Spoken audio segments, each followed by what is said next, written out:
everybody. Miss Fortuneberry here. Normally I would say back in my studio, but today we are actually in my kitchen. And I have a special guest star with us. His name is Corbin. He is my son, and he's gonna help us with today's video with our DIY project. Corbin, do you wanna tell everybody what we're doing? We're making ornaments that smell like Christmas. Yes! Cinnamon, and it smells so good. We use lots of cinnamon in this. Okay, so let's go over what we need today. Yes, we definitely need cinnamon. So I have about one and a half cups of cinnamon. And then, okay, and I have 1 cup of unsweetened applesauce. 2 tablespoons of, this is Elmer's glue, any craft glue, any craft glue will do. And then this one's optional. This is about 1 tablespoon of nutmeg and 1 tablespoon of cloves. So that really gives it that holiday smell. And then what else do we have? We have a drinking straw. We're gonna need this. Yep, for poking a hole, right? And then this, our roller. Whoop, careful there, buddy. And then lots of little cookie cutters. Now, if you don't have cookie cutters at home, no worries. You can just use a template. So you can print out a shape of a snowman, of Darth Vader, I don't care. Whatever you want, and then you just cut it out with a little butter knife. Or a toothpick works too. And of course, mixing bowl and cling wrap. This makes rolling your ornaments really easy. So let's get started. Would you notice we don't have a spoon? We have to use our fingers for the mixing. fingers. Yeah. All right, dude. So let's get started. Let's mix up some ornaments. Go ahead and start pouring all the ingredients in there. We have cinnamon. Woo. Try not to let it go everywhere. All right, so we got our cinnamon. Then our applesauce, which is really... That was a lot of cinnamon. Yep. Applesauce, get it all in there. Yes, applesauce. Oh, I think that's good. That's good enough. Ah, okay, dude. Might want to wear an apron. All right, so we got applesauce. Pour. Let me get a paper towel over here. All right, that is glue. We got glue there. Oh yeah, get it in there. Get it in there. Because it's green, because it's sick. Yeah, you know what I do to get it all out? Let me show you a little trick. Scrape it out with your finger. I'm not figuring. Hey, it's okay. Hey, art, baking, it's all fun. It all gets a little messy. That's what we have soap and water for, right? Yep. Okay.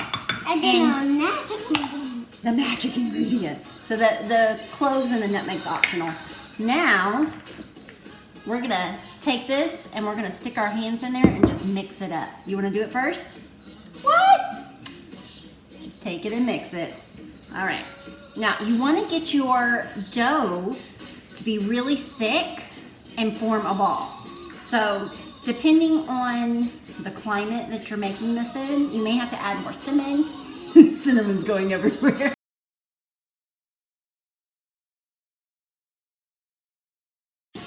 That was good. Okay, so after you get that dough all mixed up, it should be able to stick into a ball. It took a lot of working, as you saw.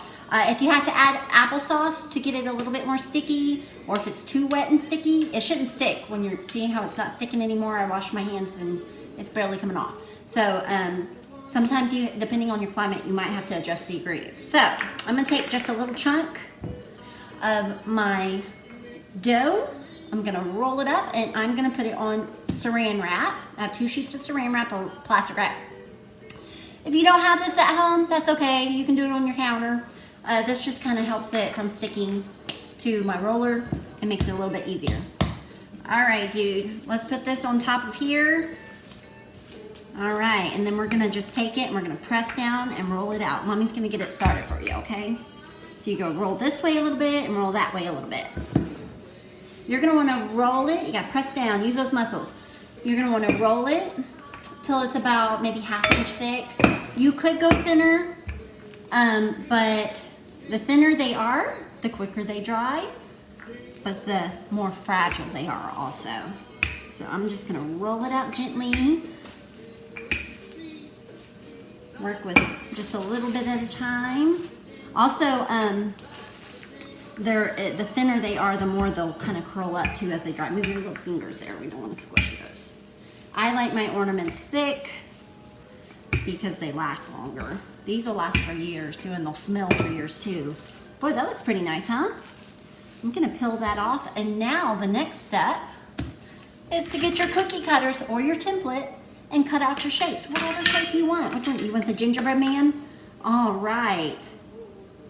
Press down real good, all right.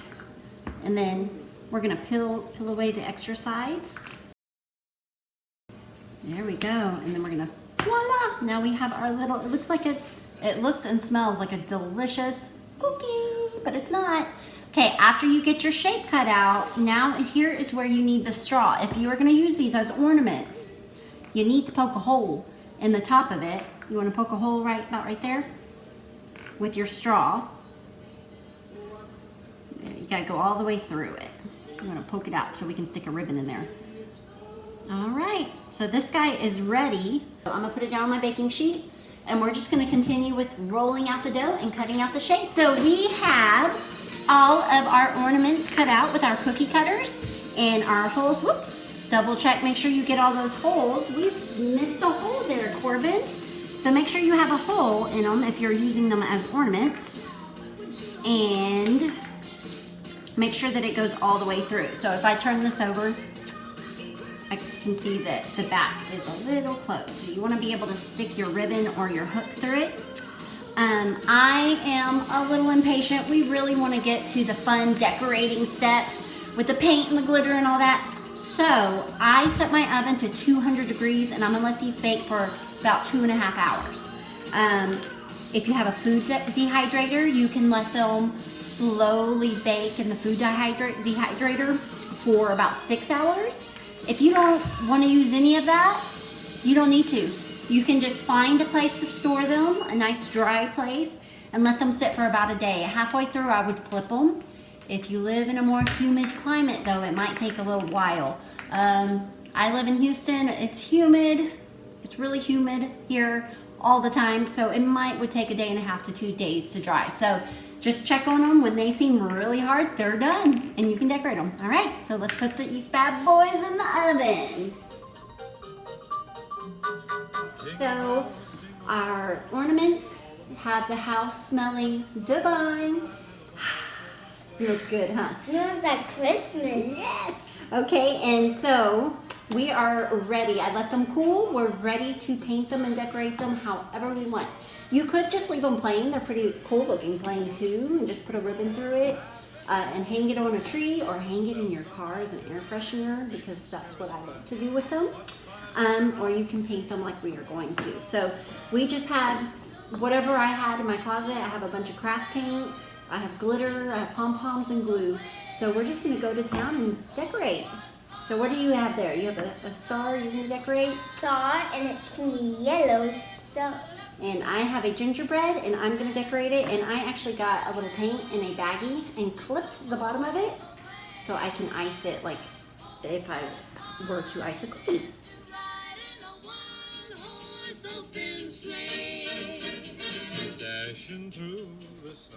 Here we have our little snowman and snowflake. We use paint and glitter and some googly eyes on most of these. Put a ribbon through it. And on the back we also wrote the year with a Sharpie. I hope you all enjoyed making this wonderful holiday craft.